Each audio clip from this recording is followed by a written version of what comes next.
తొలి పూజలో పాల్గొన్న సీఎం రేవంత్ రెడ్డి దంపతులు. రేవంత్ సర్కార్ మరో కీలక నిర్ణయం. విద్యా కమిషన్ చైర్మన్ గా ఆకునూరి మురళి.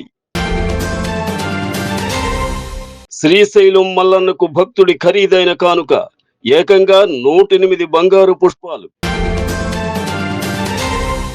వరద నష్టంపై శనివారం కేంద్రానికి ప్రాథమిక నివేదిక, ముఖ్యమంత్రి చంద్రబాబు వెల్లడి.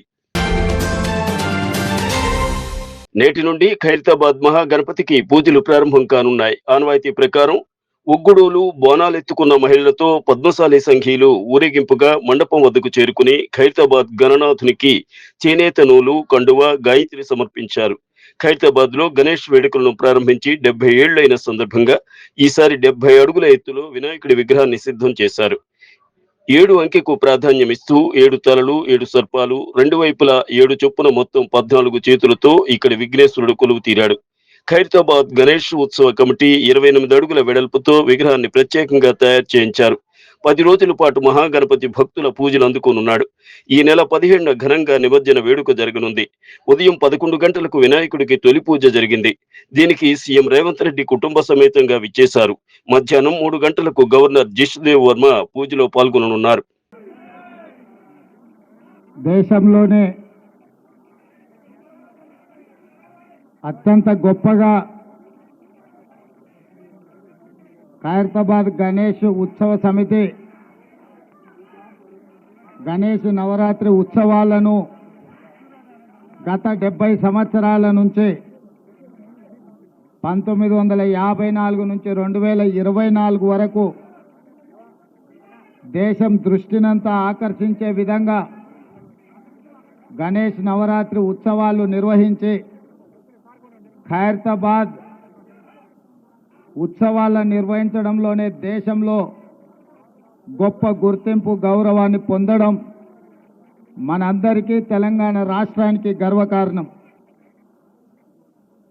ఈ గణేష్ నవరాత్రి ఉత్సవాలు నిష్ఠతో, భక్తి శ్రద్ధలతో నిర్వహించడం ద్వారా ఈ తెలంగాణ రాష్ట్రంలో శాంతి, మత సామరస్యం, పాడి పంటలు, ప్రశాంతమైన వాతావరణంలో దేవుడి ఆశీర్వాదంతో మన రాష్ట్రం ముందడుగు వేస్తుంది. ప్రభుత్వము గణేష్ ఉత్సవాలను ప్రతిష్టాత్మకంగా తీసుకొని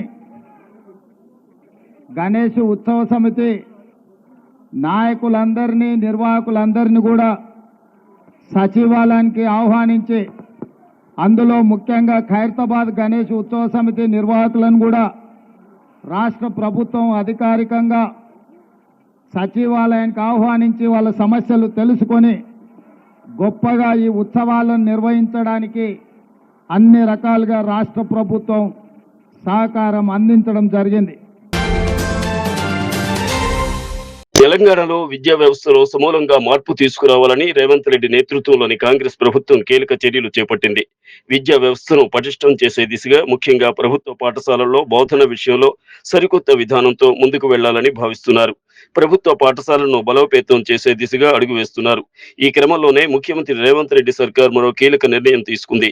తెలంగాణ విద్యా కమిషన్ చైర్మన్ గా మాజీ ఐఏఎస్ ఆకునూరి మురళిని నియమించింది. దీంతో పాటు BC commission chairman, BC commission chairman సభ్యులను ఎంపిక చేసింది. శ్రీశైలం మల్లన్నకు మరో భక్తుడు ఖరీదైన కానుకను అందజేశారు. కర్నూలుకు చెందిన బీసీ శివకుమార్ అనే భక్తుడు కుటుంబ సమేతంగా కలిసి బ్రహ్మరాంబ మల్లికార్జున స్వామి వార్లకు 108 బంగారు పూలను బహుకరించారు.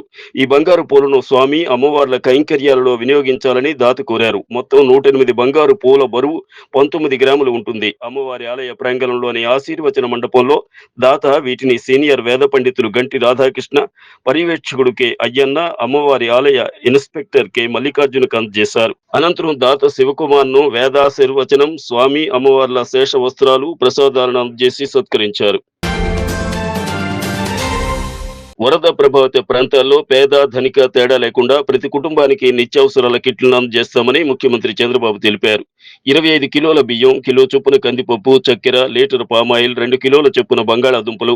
తెలుగు రాష్ట్రాల్లో వరద బాధితులు ఆదుకోవడానికి కేంద్రం 3,300 కోట్లు సాయం ప్రకటించిందంటూ టీవీ ఛానళ్లు, సామాజిక మాధ్యమాల్లో జరుగుతున్న ప్రచారమంతా ఒట్టిదేనని చంద్రబాబు స్పష్టం చేశారు. వరద నష్టంపై కేంద్రానికి ఇంకా నివేదికే పంపకుండా సాయం ఎలా ప్రకటిస్తుందని ప్రశ్నించారు. వరద నష్టంపై శనివారం కేంద్రానికి తొలి నివేదిక పంపుతున్నామని వెల్లడించారు. కిలో రూ. 2, రూ.